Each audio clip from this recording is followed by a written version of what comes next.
20 сыктывкарских школьников побывали на первом уроке Академии финансовой грамотности и развития молодежного инновационного предпринимательства.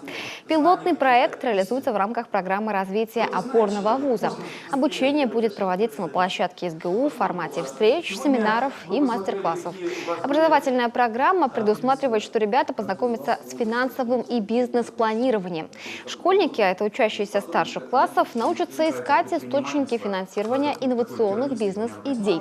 Кроме того, изучат основы налоговой системы. Всего их ждет 10 занятий. Итогом станет проведение конкурса бизнес-проектов.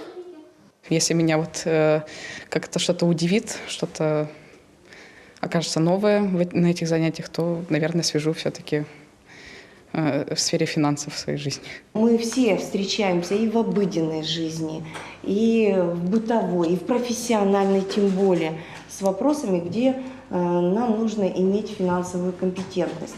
Ну а то, что касается предпринимательства, то в современном мире без предпринимательства страна не может сделать такой рывок, а молодежь, они очень предприимчивы, им нужно дать фундамент, нормативную базу, как это сделать быстро.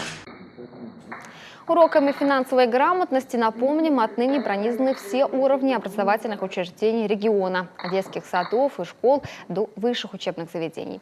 Договоренность об этом достигнута в ноябре между Банком России и региональным министерством образования. Согласно подписанному соглашению о сотрудничестве, слушателям будут прививать навыки определения своих финансовых целей и оптимизации расходов, дадут ответы на вопросы о типичных ошибках при оформлении вкладов и кредитов, а также научат исправлять собственную кредитную историю, правильно хранить деньги и защищаться от мошенников.